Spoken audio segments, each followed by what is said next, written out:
ನಮಸ್ತೆ ಎಲ್ಲರಿಗೂ, ಹೇಗಿದ್ದೀರಾ? ವೆಲ್ಕಮ್ ಟು ನೀರೆಬಿದರೆ ಚಾನಲ್. ಇವತ್ತು ನಾನು ಹಲಸಿನ ಹಣ್ಣಿನಿಂದ ಬ್ರೆಡ್ ದೋಸೆ ಮಾಡುವುದು ಹೇಗೆಂದು ತೋರಿಸಿಕೊಡುತ್ತೇನೆ. ಇದಕ್ಕೆ ಹಲಸಿನ ಹಣ್ಣು ಬೇಕು. ನಾನಿಲ್ಲಿ ಸಾಧಾರಣ 2 ಕಪ್ಪಿನಷ್ಟು ಹಲಸಿನ ಹಣ್ಣು ತಗೊಂಡಿದ್ದೇನೆ. ಇದನ್ನು ನೀವು ಫ್ರೀಝರ್ನಲ್ಲಿ ಫ್ರೀಸ್ ಮಾಡಿಟ್ಟ ಹಲಸಿನ ಹಣ್ಣಿನನ್ನು ಕೂಡ ಯೂಸ್ ಮಾಡಿಕೊಳ್ಳಬಹುದು. ಸುಮಾರು ದಿವಸ ಬರ್ತದೆ ಫ್ರೀಝಲ್ಲಿ ಇಟ್ಟರೂ ಕೂಡ. ಇನ್ನು ಅಕ್ಕಿ 3 ಗಂಟೆ ನೆನೆ ಹಾಕಿದ ಅಕ್ಕಿಯನ್ನು ತೊಳೆದು ರೆಡಿ ಮಾಡಿ ಇಟ್ಟುಕೊಂಡಿದ್ದೇನೆ. ನಾನಿಲ್ಲಿ 3 ಗ್ಲಾಸ್ ಅಕ್ಕಿ ತಗೊಂಡಿದ್ದೇನೆ. ಹಾಗೆ 2 ಕಪ್ಪಿನಷ್ಟು ಹಲಸಿನ ಹಣ್ಣಿನ ಸೊಳೆಗಳನ್ನು ತಗೊಂಡಿದ್ದೇನೆ. ಇದು ತುಂಬ ಸಿಹಿಯಾಗಿ ಉಂಟು. ಸಿಹಿಯ ಅಂಶ ಕಡಿಮೆ ಇದ್ದರೆ, ನಿಮಗೆ ಸಿಹಿ ಬೇಕು ಅಂತ ಅನ್ನಿಸಿದರೆ ಸ್ವಲ್ಪ ಬೆಲ್ಲ ತಗೊಳ್ಬೋದು. ನಾನಿಲ್ಲಿ ಬೆಲ್ಲ ತಗೊಳ್ಳಿಲ್ಲ. ಇನ್ನೀಗ ಮೊದಲು ಹಲಸಿನ ಹಣ್ಣನ್ನು ಹೀಗೆ ನುಣ್ಣಗೆ ರುಬ್ಬಿಕೊಳ್ಳಬೇಕು, ಪೇಸ್ಟಿನ ತರಹ ಮಾಡಬೇಕು. ಅದನ್ನೀಗ ಒಂದು ಪಾತ್ರೆಗೆ ಹಾಕಿಕೊಳ್ಳೋಣ.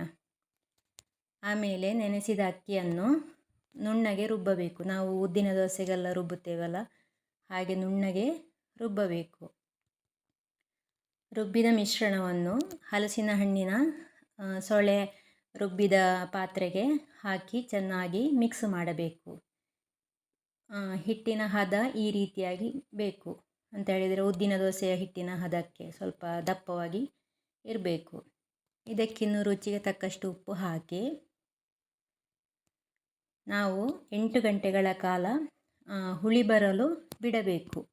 ರಾತ್ರಿ ಸಂಜೆ ಕಡೆದು ರುಬ್ಬಿಟ್ಟುಕೊಂಡ್ರೆ ಮರುದಿವಸ ಬೆಳಿಗ್ಗೆ ನಮಗೆ ದೋಸೆ ಮಾಡಲು ಸರಿಯಾಗ್ತದೆ. 8 ಗಂಟೆಗಳ ಕಾಲ ಚೆನ್ನಾಗಿ ಹುಳಿ ಬಂದಿರಬೇಕು. ನಾವಿದಕ್ಕಿನ್ನು ಪ್ರತ್ಯೇಕ ಹುಳಿ ಬರಲಲ್ಲ, ಯಾವುದೇ ಸೋಡಾ ಅಥವಾ ಉದ್ದು ಯಾವುದು ಬಳಸುವುದಿಲ್ಲ. ಈಗ ಮರುದಿವಸ ಬೆಳಿಗ್ಗೆ ಇದು ಚೆನ್ನಾಗಿ ಉಬ್ಬಿ ಬಂದಿದೆ ಹಿಟ್ಟು. ಇದನ್ನೀಗ ಈ ರೀತಿಯಾಗಿ ಚೆನ್ನಾಗಿ ಹುಳಿ ಬಂದಿದೆ ಹಿಟ್ಟು. ಹೀಗೆ ಬಂದರೆ ಮಾತ್ರ ದೋಸೆ ಚೆನ್ನಾಗಿ ಬ್ರೆಡ್ಡಿನ ಹಾಗೆ ಅಥವಾ ಸ್ಪಾಂಜ್ ಟೈಪ್ ಆಗ್ತದೆ. ದೋಸೆ ತುಂಬ ರುಚಿಯಾದ ಒಂದು ದೋಸೆಯಾಗಿದೆ. ಇನ್ನು ಕಾವಲಿಗೆ ಬಿಸಿಯಾಗಿ 2 ಸೌಟು ಹಿಟ್ಟನ್ನು ಹಾಕಿ ಮುಚ್ಚಿ ಬೇಯಿಸಬೇಕು. ಇದನ್ನೀಗ ನಾವು ಹಿಟ್ಟನ್ನು ಹಾಕಿ ನಾವು ಅದನ್ನು ಹರಡಬಾರದು. ಹಿಟ್ಟನ್ನು 2 ಸೌಟು ಹಿಟ್ಟನ್ನು ಹಾಕಿ ಹಾಗೆ ನಾವು ಮುಚ್ಚಿ ಬೇಯಿಸಿಕೊಳ್ಳಬೇಕು. ಈಗ 2 ನಿಮಿಷ ಆದಾಗ ಹೀಗೆ ನೋಡಿ, ಚೆನ್ನಾಗಿ ಕಣ್ಣಿನ ಹಾಗೆ ಬಿದ್ದು ಸ್ಪಾಂಜ್ ಟೈಪ್ ಬರ್ತದೆ.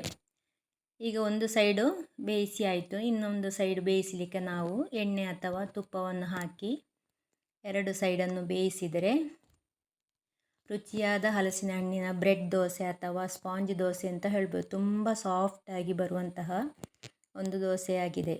ಖಂಡಿತ ಒಮ್ಮೆ ಮನೆಯಲ್ಲಿ ಟ್ರೈ ಮಾಡಿ ನೋಡಿ. ಇದು ಹೀಗೆ ನಿಮಗೆ ದಪ್ಪ ಬೇಡ ಅಂತ ಹೇಳಿದರೆ ತುಂಬ ತೆಳುವಾಗಿ ಕೂಡ ನಮಗೆ ಮಾಡಲಿಕ್ಕೆ ಆಗ್ತದೆ. ಆದರೆ ಇದು ಟೇಸ್ಟ್ ಸ್ವಲ್ಪ ನೀವು ದಪ್ಪ ದೋಸೆ ಆದರೆ ರುಚಿಯಾಗಿ ತಿನ್ನಲಿಕ್ಕೆ ಒಳ್ಳೆಯದಾಗ್ತದೆ. ಇದನ್ನು ನಾನು ಕೆಂಪು ಚಟ್ನಿಯೊಂದಿಗೆ ಸರ್ವ್ ಮಾಡ್ತಾ ಇದ್ದೇನೆ.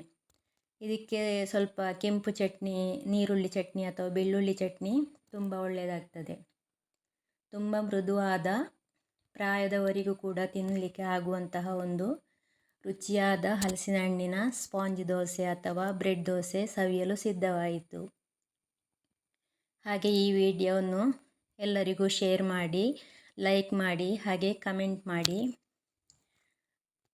ಹಾಗೆ ನನ್ನ ಚಾನಲ್ ಸಬ್ಸ್ಕ್ರೈಬ್ ಮಾಡದೆ ನೋಡ್ತಾ ಇದ್ದರೆ ಖಂಡಿತ ಸಬ್ಸ್ಕ್ರೈಬ್ ಮಾಡಿ ನನಗೆ ಸಪೋರ್ಟ್ ಮಾಡಿ. ಹಾಗೆ ಈ ವಿಡಿಯೋ ನೋಡಿದ್ದಕ್ಕಾಗಿ ಧನ್ಯವಾದಗಳು. Thank you.